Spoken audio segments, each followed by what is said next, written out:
Hello po mga kababayan, si Dante Maravillas. So ibigay ko sa inyo itong mga update. Binubumba ng Iran, mga kababayan, yung mga refineries. Yan po ang balita ngayon. Oh.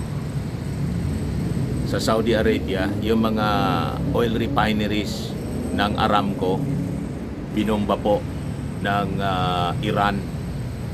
Ito yung sinasabi natin. Ang purpose ng Iran para galitin yung mga Arab states, Gulf states, mga kababayan, at bumaliktad na imbes sa kampi sa Amerika and Israel, kumampi sa kanila. I-blame itong conflict na to sa ginawang paglusog ng Israel at Amerika. So sabi dito sa balita ng GMA News, Saudi Arabia's state oil giant Aramco shut its Ras Tanura refinery after it was hit by a drone. An industry source said on Monday. An apparent escalation on the third day of strikes across the region launched by Iran in response to the US-Israeli attack on Iran. An eyewitness video shared from Ras Tanura showed heavy smoke billowing the refinery covering the industrial complex. Reuters confirmed the location as Ras Tanura Refinery from the Horton Spheres. Other structures, pipes, and road layout seen in the video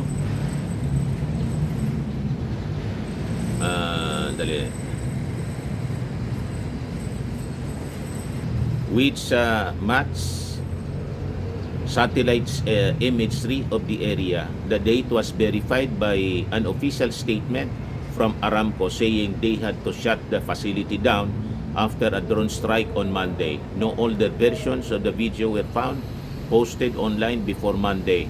Ras Tanura was shut as a precautionary measure and the situation is under control, sabi po ng source. So ito yung sinasabi natin na baka lumala masyadong mga kababayan yung conflict at maapektuhan tayo dito ng supply ng petroleum kasi yung Saudi Arabia isa siya sa mga pinagkukunan natin ng petroleum supplies. Pero may mga alternative na naman po tayo na pwedeng mapagkakunan na bansa. So sabi dito sa report ng CNN, days after the US and Israel first launched the strikes against Iran, the conflict is widening by the hour, drawing in other countries across the region, sparking fears for the global economy and leaving thousands of travelers stranded. So, stranded po yung lahat. Pero yung Amerika, mga kababayan, yung mga US citizens in the Gulf states, in the region, sa Middle East, pinapa-evacuate na po sa lalong madaling panahon. And that includes siyempre yung mga kababayan natin, mga OFWs na baka madamay. Ngayon, sa report mga kababayan ni Robert Kiyosaki na closely yung panito, success coach, nag-cover na rin po si Robert Kiyosaki.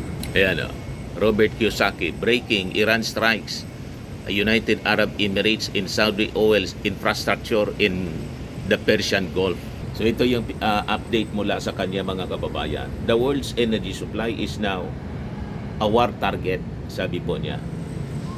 This is no longer just a military conflict. Iran just turned the Persian Gulf into an economic battlefield. Here's what happened in the last 72 hours, sabi po niya. Iran fired 137 missiles and 209 drones at the United Arab Emirates alone. Abu Dhabi Airport hit Dubai's Jebel Ali Port on fire. The Burj Al Arab struck on its outer facade. Saudi Aramco's Ras Tanura Refinery, yung kare-report pa lang natin ngayon, one of the largest oil facilities on earth, processing 550,000 barrels per day, hit by Iranian drones in shutdown. The Strait of Hormuz, the narrow channel through which 20% of the world's entire oil supply flows, is now a war zone. So medyo nakakapag-alala mga kababayan talaga. This is, very, very concerning. The Strait of Hormuz is now a war zone, sabi niya. Ships are getting struck. Major carriers have suspended transit Insurance rates for tankers have surged 25 to 50% overnight. Bahrain, Kuwait, Qatar, Saudi Arabia, the United Arab Emirates all under attack simultaneously. And oil prices just surged 10% in a single day. Let the numbers sink in. This is the moment I have warned about for years, when energy infrastructure becomes a weapon.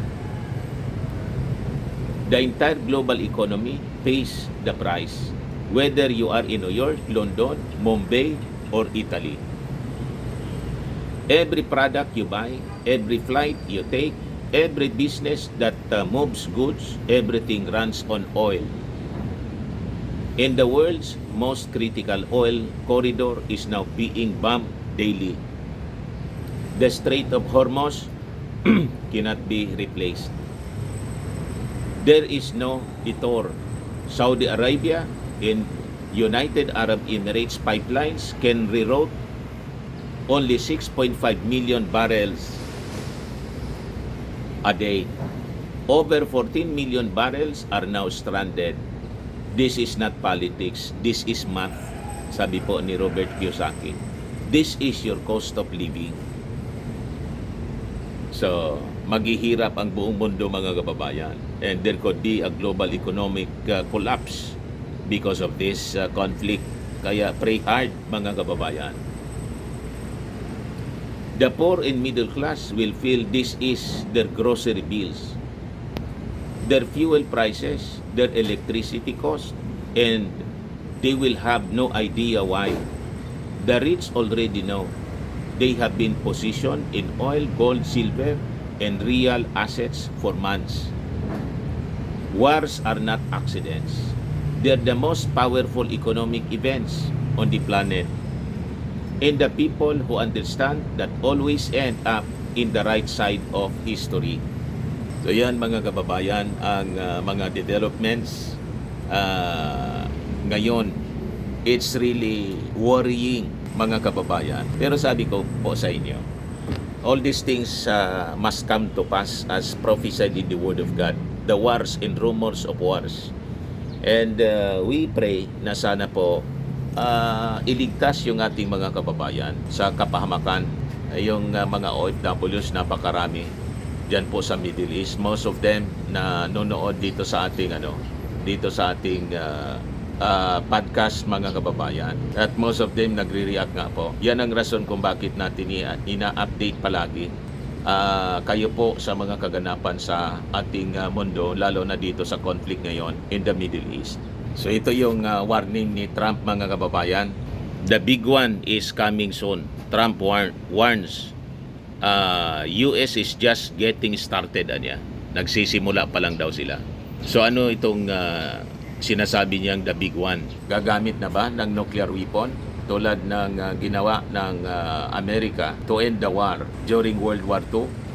Inulugan po ng bomba atomika, mga kababayan, yung Nagasaki, Hiroshima, that resulted to the surrender ni Emperor Hirohito. Ngayon, wala na yung patay na si Kamini. Kaya lang yung kanyang mga remaining generals na hindi pa na-eliminate, patuloy pa rin lumalaban, mga kababayan. So itong dinidescribe niyang the big one, ano po siya? Gagamit ba ng limited nuclear warheads? So talagang nakakatakot ngayon ang kaganapan in the Middle East, mga kababayan. O ngayon, yung France, si Macron, mga kababayan, nagsabi that France will allow temporary deployment of nuclear-armed jets to European allies. Nuclear na po ang pinag-uusapan ngayon. Nag-aalala sila na baka kumalat pati sa Europe ang gira, mga kababayan.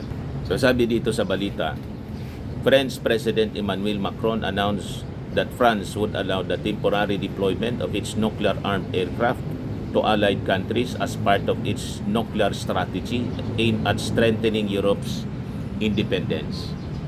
Macron said the unprecedented new posture could provide for the temporary deployment of elements of our strategic air forces to allied countries, but said there would be no sharing of decision-making with any other nation regarding the use of nuclear weapons. Talks about such arrangements have started with Britain, Germany, Poland, the Netherlands, Belgium, Greece, Sweden, Denmark, sabi po ni Macron. At a military base in northwestern France that hosts the country's ballistic missile submarines. Macron long-planned speech scheduled before the most recent outbreak of hostilities in Iran was aimed at spelling out how France's nuclear weapons fit into Europe's security amid concerns raised on the continent by recurring tensions with U.S. President Donald Trump.